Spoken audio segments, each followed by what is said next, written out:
హైదరాబాద్ పరిధిలోని విపత్తుల నిర్వహణ విభాగాన్ని ఔటర్ రింగ్ రోడ్ వరకు విస్తరించాలని సీఎం రేవంత్ రెడ్డి సూచించారు. సచివాలయంలో municipal administration, HMDA, Musi development అధికారులతో సీఎం సమీక్ష నిర్వహించారు. జీహెచ్ఎంసీ, దాని చుట్టూ ఉన్న 27 మున్సిపాలిటీలు, కార్పొరేషన్లు, 33 గ్రామ పంచాయతీల వరకు ఈ విభాగం సేవలు అందించేందుకు అవసరమైన వ్యవస్థాగత మార్పులు చేయాలని సూచించారు.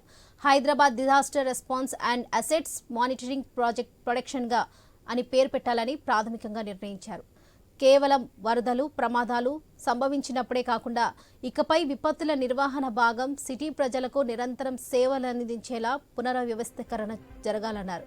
నగరంలో ప్రజలు ఎదుర్కొనే సమస్యలన్నింటిలోన హైడ్రా క్రియాశీల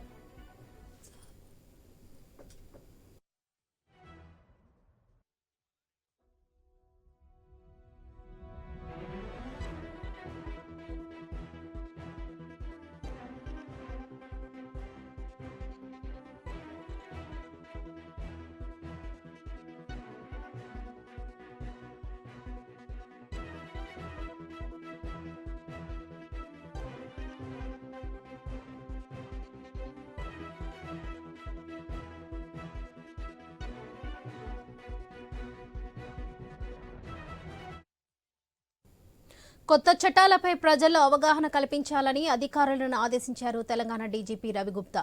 డీజీపీ కార్యాలయంలో కొత్త చట్టాలపై పోలీసులు రూపొందించిన పోస్టర్లు, సిఐడి అభివృద్ధి చేసిన స్టాండర్డ్ ఆపరేటింగ్ ప్రొసీజర్ను ఆవిష్కరించారు. పోలీస్ శాఖ రూపొందించిన తెలుగు, ఇంగ్లీష్ పోస్టర్లను అన్ని పోలీస్ స్టేషన్లో ప్రదర్శించాలన్నారు డీజీపీ. కొత్త చట్టాలపై దర్యాప్తు అధికారులకు మార్గనిర్దేశం చేసేందుకు సిఐడి విభాగంలో ప్రత్యేకం సెంటర్ను ఏర్పాటు చేసినట్లు తెలిపారు. డైరెక్టర్ ఆఫ్ ప్రాసిక్యూషన్ సహకారంతో సిఐడి రూపొందించిన సమగ్ర బుక్లెట్ను 43 ఎస్ఓపీలు, 31 ప్రొఫార్మర్లు ఉన్నాయని వెల్లడించారు. కొత్త చట్టాలపై రాష్ట్ర పోలీసులు police academy director Abhilash Bisht నేతృత్వంలో శిక్షణ పొందారని తెలిపారు.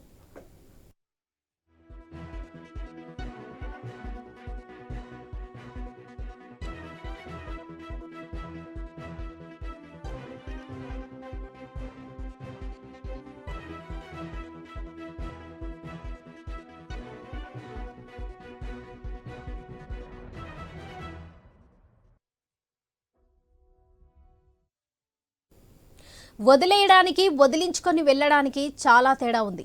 వదిలేసుకోవడం త్యాగమైతే, వదిలించుకోవడం అంటే అవసరం. ప్రస్తుతం టీడీపీలో చాలా మంది నేతలు ఈ రెండింట్లో ఏ కోవకు చెందిన వారో అర్థం కావడం లేదు. పొత్తులు, సర్వేల లెక్కల పేరుతో మాజీ ఎమ్మెల్యేలకు, కీలక నేతలకు టికెట్లు ఇవ్వకపోయింది టీడీపీ అధిష్టానం. అప్పట్లో వారివి త్యాగాలన్నారు. మరిప్పుడు ఆ త్యాగధనులకు పార్టీ అధిష్టానం ఎలా న్యాయం చేస్తుంది? ఎమ్మెల్సీ పోస్టులు ఇస్తున్నారా?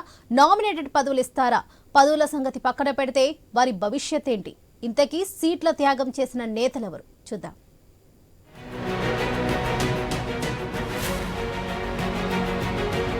రాజకీయాల్లో ఏదైనా త్యాగం చేయవచ్చు, కానీ సీటు త్యాగం చేస్తే వారి భవిష్యత్తుని కూడా త్యాగం చేసినట్టే. చాలా మంది నేతలు పార్టీలో సీట్లు త్యాగం చేసి పొలిటికల్ లైఫ్ ని దెబ్బతీసుకున్నారు. పార్టీ ఆదేశాలతో కొందరు అనివార్యంగా ఆ త్యాగాలు చేయాల్సి వచ్చింది. తమ్ముళ్లు త్యాగాలు చేయాల్సిన టైం వచ్చింది. ఇది టీడీపీ అధినేత చంద్రబాబు తరచూ చెప్పే మాటలు. కానీ 2024 ఎన్నికలు మాత్రం చాలా మంది నాయకులతో త్యాగాలు చేయించారు. టికెట్ల కేటాయింపు విషయంలో రాజీ పడకుండా జగన్ సర్కారుని గద్దెదించడమే లక్ష్యంగా అడుగులు వేశారు. ఇందుకోసం బీజేపీ, జనసేన అడిగిన సీట్లు ఇచ్చారు. ఈ క్రమంలో చాలా మంది పార్టీ నేతలకు టికెట్లు నిరాకరించారు. మరి టికెట్లు కోల్పోయి త్యాగాలు చేసిన నాయకుల పరిస్థితి ఏంటన్నది ఇప్పుడు అసలు ప్రశ్న.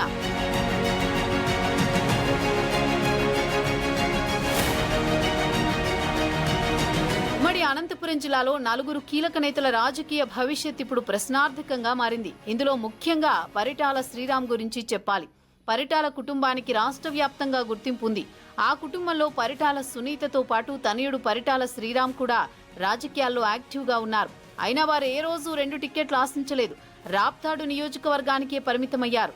కానీ 2019 ఎన్నికల్లో ధర్మవరం నియోజకవర్గంలో మాజీ ఎమ్మెల్యే సూర్యనారాయణ ఓటమి తర్వాత బీజేపీలోకి వెళ్లిపోయారు. దీంతో ధర్మవరంలో టీడీపీకి చెప్పుకోదగ్గ నాయకుడు లేకుండా పోయారు. దీంతో నియోజకవర్గ క్యాడర్ ఒత్తిడితో చంద్రబాబు ధర్మవరం నడిబొడ్డున పరిటాల శ్రీరామ్ని ఇన్ఛార్జిగా ప్రకటించారు. ఇక నుంచి శ్రీరామ్ మీ నాయకుడు అంటూ ధర్మవరం తమ్ముళ్లకు చెప్పారు.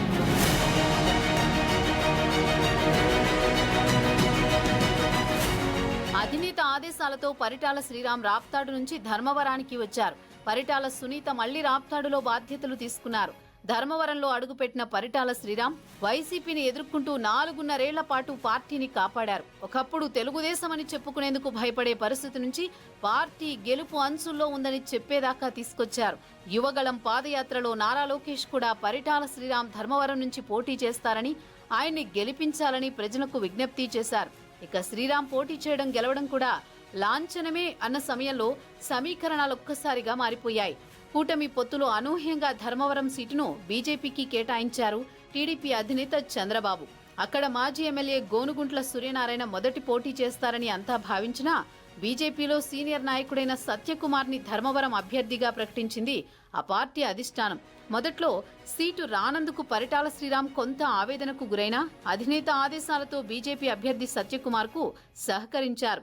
వెనుక ఉండి మొత్తం కథ నడిపించారు.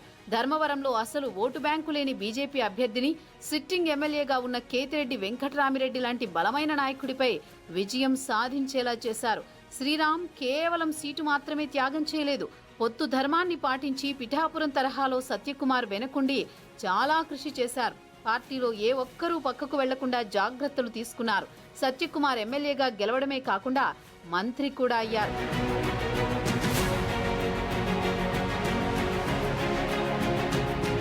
కూటమి ప్రభుత్వం అధికారంలోకి రావడంతో ధర్మవరంలో ఇచ్చిన హామీలు నెరవేర్చేందుకు పరిటాల శ్రీరామ్ కృషి చేస్తున్నారు. టీడీపీ ఇన్ఛార్జిగా అక్కడ ఉండి ప్రజల సమస్యలు తీర్చే ప్రయత్నం చేస్తున్నారు. ఎన్నికల్లో టికెట్ ఇవ్వకపోయినా బాధ్యతగా వ్యవహరిస్తున్నారు. శ్రీరామ్ లాంటి యువ నాయకుడికి కీలకమైన పదవి అధికారికంగా ఉంటే మరింత మేలు జరుగుతుందని పార్టీకి అభిప్రాయం వ్యక్తమవుతోంది. శ్రీరామ్ పరిస్థితి ఇలా ఉంటే మరో 3 మాజీ ఎమ్మెల్యేలు కూడా సీట్లు త్యాగం చేయాల్సి వచ్చింది. వారిలో అనంతపురం మాజీ ఎమ్మెల్యే ప్రభాకర్ చౌదరి, గుంతకల్లు మాజీ ఎమ్మెల్యే జితేంద్ర గౌడ్, మడకశిర మాజీ ఎమ్మెల్యే ఈరన్న ఉన్నారు. వీరు 3 5 ఏళ్ల పాటు నియోజకవర్గాల్లో ఇన్ఛార్జీలుగా ఉండి ఎన్నో ఆటుపోట్లు ఎదుర్కొన్నవారే. వైసీపీని ఎదుర్కొంటూ పార్టీ క్యాడర్ను చెక్కు చెదరకుండా చేయడంలో వీరంతా కీలక పాత్ర పోషించారు. కానీ ఎన్నికల చివరి క్షణంలో కొత్త అభ్యర్థులను తీసుకొచ్చి ఆ 3 నియోజకవర్గాల్లో టికెట్లు ఇచ్చారు. దీంతో వీరికి ప్రభుత్వంలో ఎలాంటి ప్రాధాన్యం ఇవ్వబోతున్నారని పార్టీ శ్రేణులు ఎదురు చూస్తున్నాయి.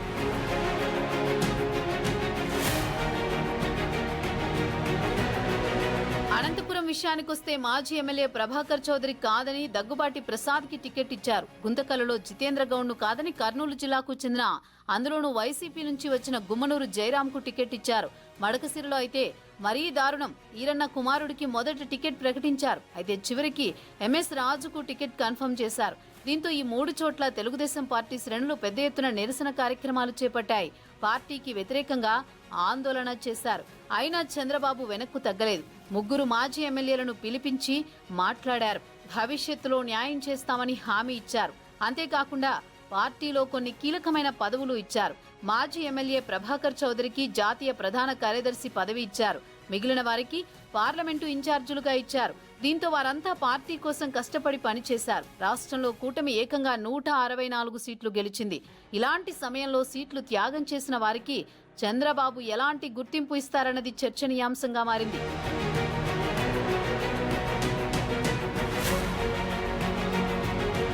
ఐదేళ్ల పాటు నియోజకవర్గాల్లో ఎన్నో ఇబ్బందులు ఎదుర్కొంటూ పనిచేసిన ఈ మాజీ ఎమ్మెల్యేలు, ఎమ్మెల్సీలు లేదా ఏదైనా నామినేటెడ్ పోస్టులు ఇస్తారని